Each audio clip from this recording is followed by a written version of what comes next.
বাংলাদেশ জামায়াতে ইসলামী কর্তৃক আয়োজিত বিশাল এই জাতীয় সমাবেশে ঘটে যাওয়া সব তথ্য জানতে পারবেন আজকের এই ভিডিওতে। দেখছেন 36J24, সঙ্গে থাকুন। বাংলাদেশের রাজনীতিতে এক নতুন দিকচিহ্ন হয়ে উঠেছে সোহরাওয়ার্দী উদ্যান।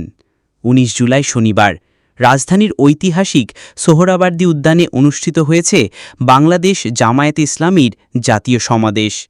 একটি দীর্ঘ সময় পর এটাই ছিল দলটির প্রথম একক এবং পূর্ণাঙ্গ সমাবেশ। এমন আয়োজনে জমায়েত হয়েছিল লাখো মানুষের সমাগম। এই সমাবেশ ঘিরে রাজনৈতিক অঙ্গনেই নয়, সাধারণ মানুষের মাঝেও তৈরি হয়েছে আলোচনার ঝড়। আজকের এই বিশেষ প্রতিবেদনে তুলে ধরব সমাবেশের মূল বক্তব্য, মূল দাবি এবং এর রাজনৈতিক তাৎপর্য। দুপুর ১:৩০টার দিকে শুরু হয় অনুষ্ঠান। ধর্মীয় পরিবেশনা, কোরআন তেলাওয়াত ও হামতনাতের মাধ্যমে শুরুটা হয় আধ্যাত্মিক আবহে। তারপর একে একে বক্তব্য রাখতে মঞ্চে আসেন জামায়াতের কেন্দ্রীয় নেতৃবৃন্দ, মহানগর ও জেলা পর্যায়ের দায়িত্বশীলগণ। সমাবেশটি সঞ্চালনা করেন জামায়াতের নেতৃস্থানীয় নেতা সাইফুল্লাহ মানসুর। এরপর চলে সাংস্কৃতিক পরিবেশনা। সাইমুম শিল্পী গোষ্ঠীর অংশগ্রহণে পরিবেশনা ছিল নজরকাড়া। সমাবেশের প্রধান বক্তা ছিলেন জামায়াতে ইসলামীর আমির ডক্টর শফিকুর রহমান।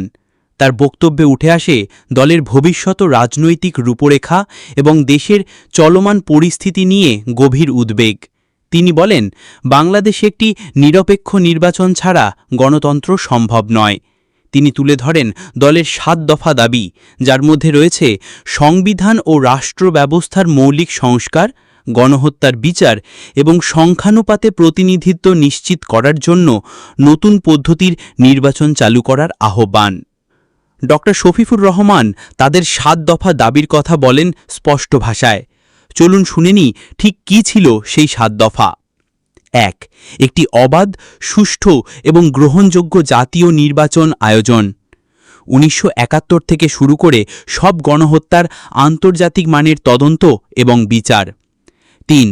মৌলিক রাজনৈতিক সংস্কার এবং সাংবিধানিক পরিবর্তনের উদ্যোগ। ৪. সংখ্যানুপাতের PR ভিত্তিতে সংসদ নির্বাচনের পদ্ধতি চালু। ৫. জুলাই সনদ বাস্তবায়ন এবং তা সংবিধানে অন্তর্ভুক্ত করা। ৬.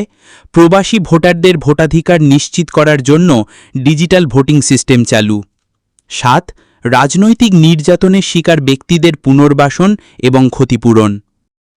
ডক্টর শফিকুর রহমান ছাড়াও বক্তব্য রাখেন দলের সিনিয়র সহকারী সেক্রেটারি জেনারেল, কেন্দ্রীয় মজলিসে শুরার সদস্যরা, ঢাকা মহানগর উত্তর ও দক্ষিণের নেতৃবৃন্দ এবং বিভিন্ন জেলার দায়িত্বশীলগণ।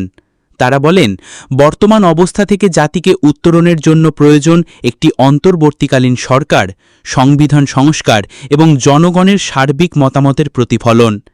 একই সঙ্গে ধর্মীয় ও নৈতিক মূল্যবোধকে গুরুত্ব দিয়ে একটি শান্তিপূর্ণ ও ন্যায়ভিত্তিক রাষ্ট্র গঠনের ডাক দেন তারা।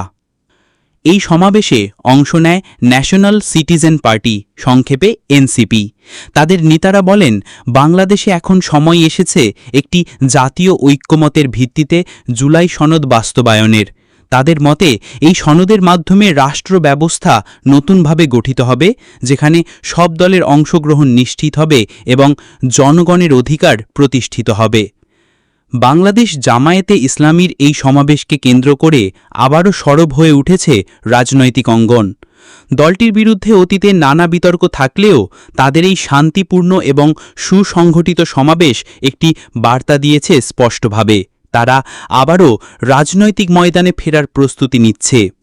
বিশেষজ্ঞের মতে এটি শুধু একটি সমাবেশ নয়, বরং এটি হতে পারে একটি নির্বাচনী পুনরাবৃত্তি, যেখানে বিকল্প রাজনৈতিক শক্তিগুলো নিজেদের অবস্থান দৃঢ় করার চেষ্টা করছে।